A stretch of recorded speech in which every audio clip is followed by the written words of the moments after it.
There's a lot of debate out there on whether we should make secondary and higher education free or just focus on basic education. Making higher education more accessible can contribute to reducing socioeconomic gender disparities and enhancing women's empowerment.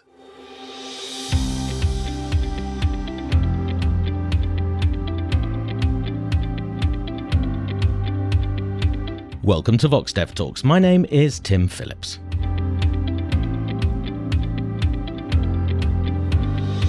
Increasing access to education, specifically higher education, can lead to better life chances, particularly for women.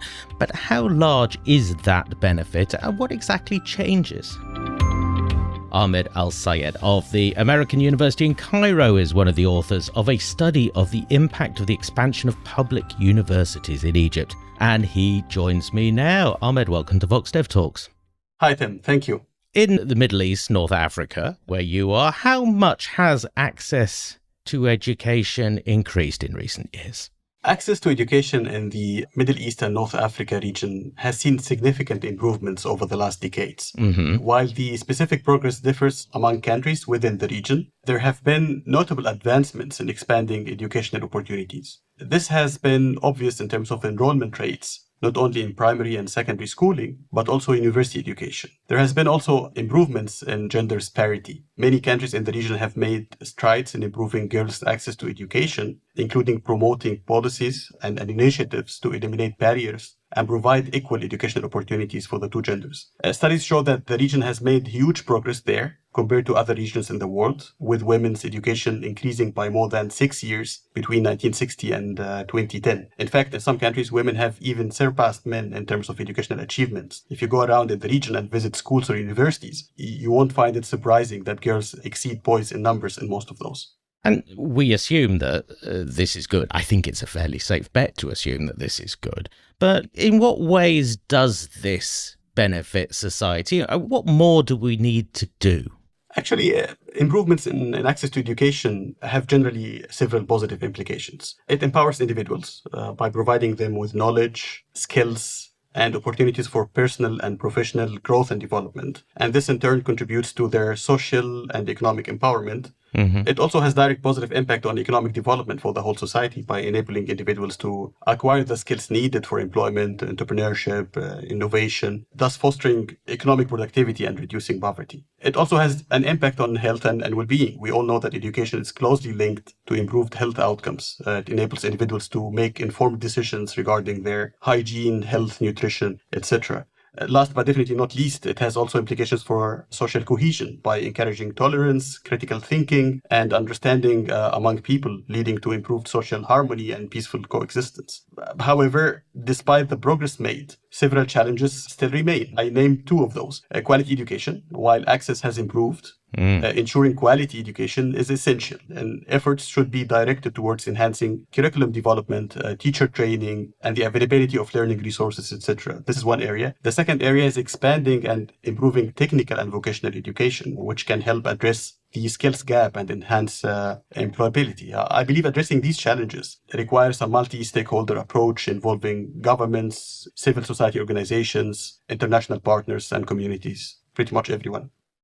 Pretty much everyone. Yeah. Now, your paper is specifically about the provision of higher education. Why is it that we assume that providing a public university might make a difference for young people who are outside traditional elites who always had access to this type of education? Public university construction, as you said, would enable wider groups of people to access higher education. And this type of education, particularly, provides individuals from the non-elite background, mainly those who come from distant provinces, for example, particularly women. It provides them with an opportunity to access knowledge, skills, and qualifications that can help them overcome their socioeconomic barriers. They can access programs that align with the labor market demands, enhancing their employability in the labor market, particularly in the high-skilled type of jobs, which typically pay higher wages, which wouldn't have been otherwise possible for them to join. So generally, we can say that higher education also can serve as a catalyst for social mobility, allowing individuals to improve their social and economic status. And more on the macro level, this could help societies harness the potential of all citizens, break the cycle of intergenerational inequality, and create a more just and prosperous future. And specifically, this has an impact for women in this context.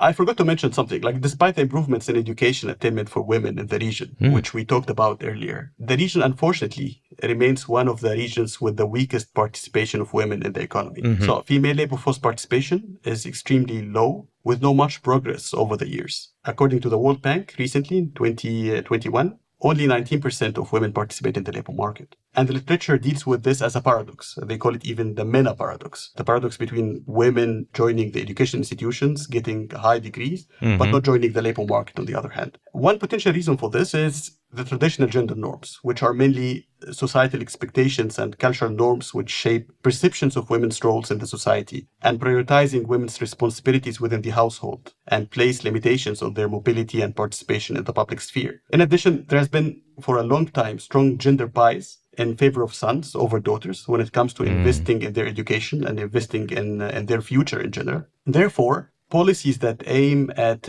making education more accessible tend to benefit girls more than boys, even if these policies are gender neutral, right? This has been the case globally, but given that disparities used to be high in the MENA region, the impact of education policies is expected to be more pronounced, particularly for women.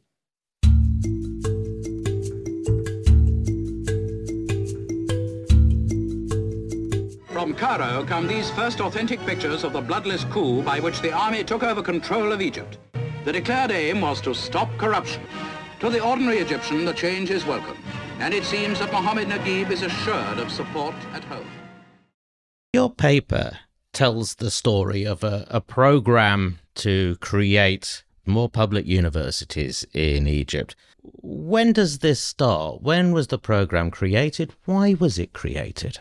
Actually, I would call this as more of like a philosophy or like, a new paradigm in education in the country more than a program. This followed the 1952 revolution in Egypt, which changed the system of governance in the country and ended monarchy. In 1956, a socialist government came into power and a program establishing what's called Education for All commenced. The educational reforms included the introduction of a unified secondary school exit exam and dropping tuition fees at all public universities in 1962. Before this date, only 5 provinces in the country had at least one university within their borders. This infrastructure couldn't accommodate the growing demand for higher education in the country and respond to the needs of the labor market. So to deal with this, between 1963 and 1976, the government constructed new public universities in 15 different provinces, where previously there had been no higher education institutions. In this sense, it was a large public investment, like one of the biggest public investments in higher education out there. So before this massive building program to provide education for all, so the higher education for all, I guess there was higher education for some. Who was getting the benefit of a university education before this change in philosophy?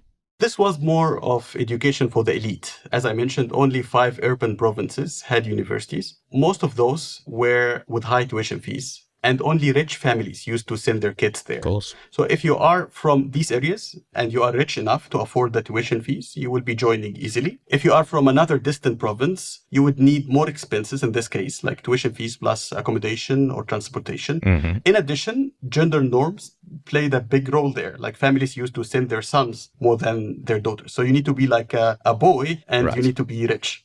Yes. The important thing at that point was to be born lucky, very lucky, I would imagine. Okay, to examine the impact of this building program, you need to find data on where the university opened, when they opened, and who they educated. Where do you find this data?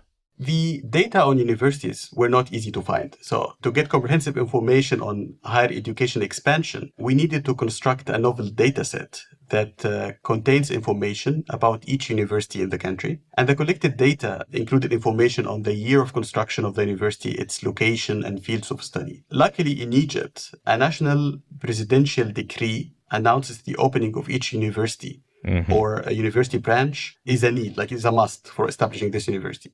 And we used these decrees to build our data set. And it wasn't that easy because there has been some inconsistencies. So to eliminate possible inconsistency between the official year of establishment and the year of first student intake, we cross-checked our data against university official websites. Several of these universities first operated as branches of other institutions from other provinces. And given that we are interested in the date when individuals first got access to higher education, in these cases, we used the date when the branch opened rather than the date when the university itself became an independent institution. You match this with labor force survey data.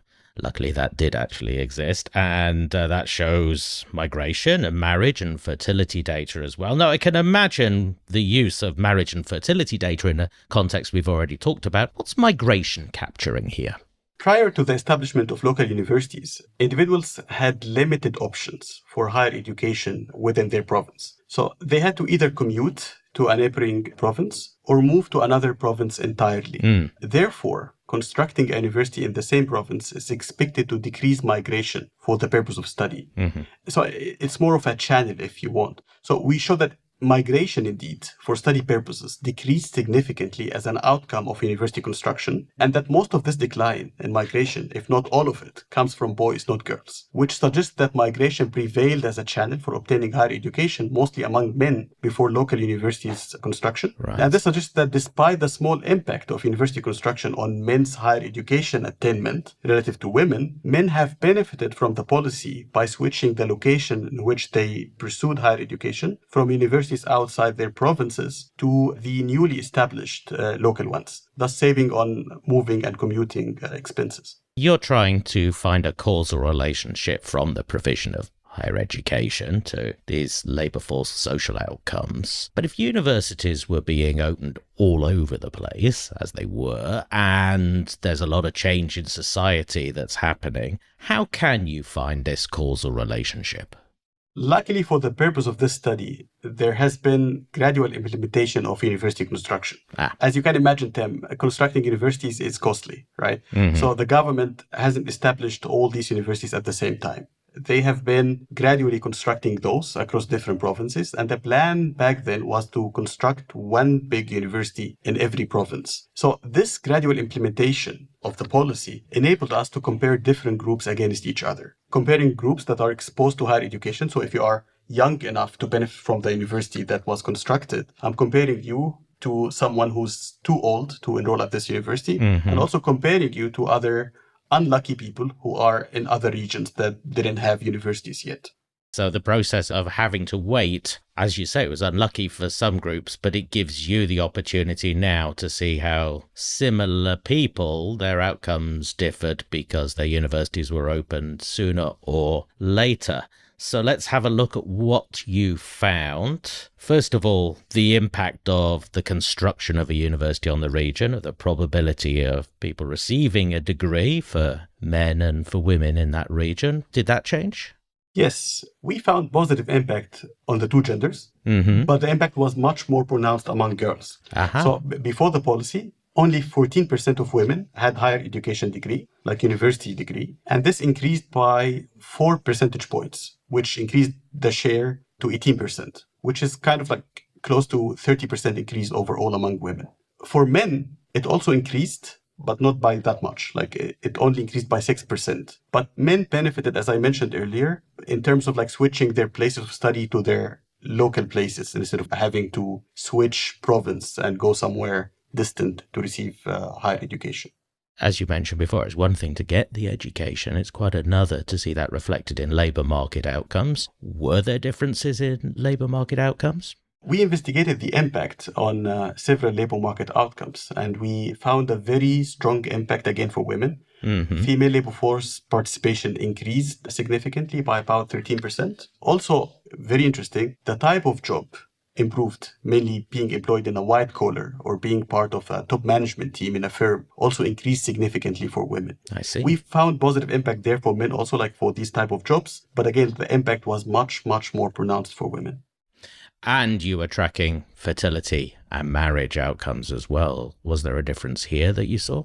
given that the majority of women, as we explained earlier, do not participate in the labor market, we expected to find positive impacts on other domains such as Yes. marriage and fertility. And this was actually the case. So we merged the data not only with labor force surveys, but also with the Egyptian Labor Market Panel Survey, which has a wealth of information on family background and dynamics within the household. And we found that women exposed to the policy were more likely to get married to higher educated and better employed husbands. This is measured by their white-collar employment. They also tend to get married to younger husbands. Early marriage decreased significantly, and age at marriage increased by about 14 months on average. We also found positive impact on social empowerment, measured by intra-household decision-making, by asking women several questions about who's making the decision within the household in different scenarios and situations. There has been a big improvement there. We also show evidence on delayed fertility, and this is estimated by the number of children conceived at the age of 30, which decreased significantly for the exposed women compared to the unexposed women. When we compare the number of children at the age of 40, we don't find much of difference, which suggests that there has been delay in fertility more than decline in fertility. You also tracked patterns of migration. What does this tell us? We look also at migration as a longer-term outcome, migration at older age. And we find positive impact for the two genders, suggesting increased mobility after university enrollment age, particularly migration for the purposes of work and marriage for the two genders alike. Putting this piece together with the evidence on reduced earlier migration that we discussed earlier, we can say that the policy led to a delay in the migration decision, and therefore we can say that it enhanced choice in life. People are migrating later, either for marriage or work, when they are in better position of understanding what exactly they want to do in their life. So this was a positive impact on mobility in general.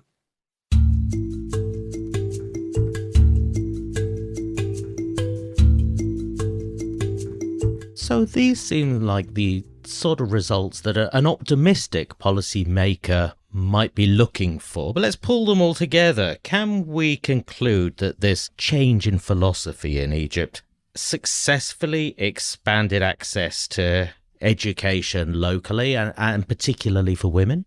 Yes, we can conclude this. Women benefited a lot actually from this policy, and men also, right? But the impact was much more pronounced among women. So we can say, yes, such a policy actually benefited women a lot in terms of their education and getting higher levels of education that wasn't easy for them to get before.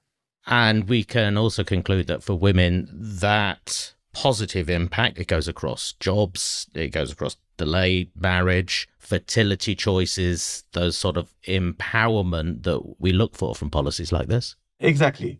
So we can say with a lot of confidence that the impact doesn't stop at education, but it continues later in life when it comes to labor market participation and the type of jobs they are engaging in, but also outside of the labor market. Even if they decided not to work, they are benefiting on other important domains like marriage and fertility.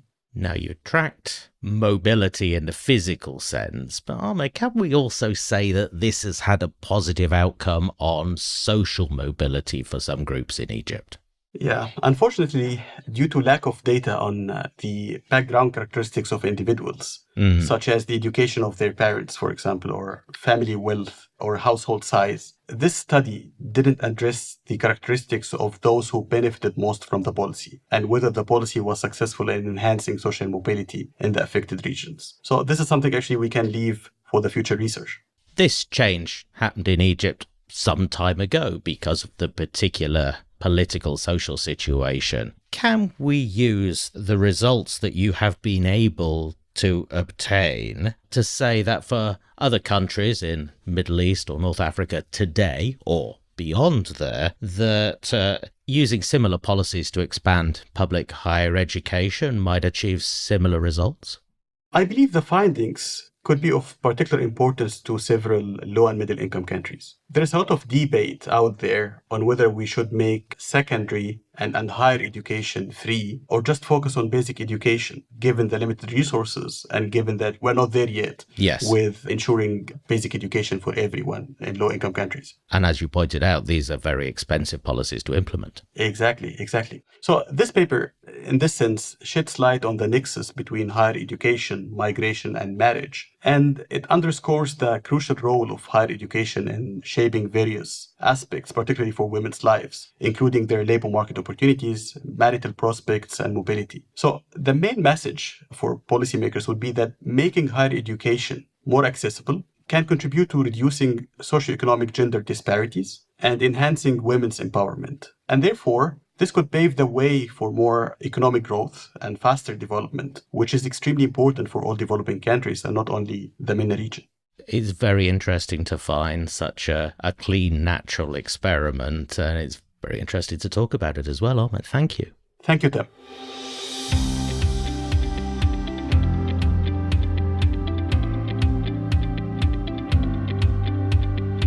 The paper is called The Women Empowering Effect of Higher Education, and the authors are Ahmed Elsayed and Alina Shishikova.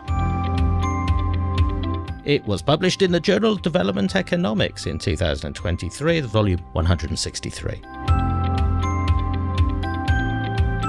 This has been a VoxDev Talk. The best way to make sure you don't miss an episode is to subscribe. You will find us wherever you get your podcasts. And remember, all of our past episodes, plus articles about the papers that we feature, are at voxdev.org.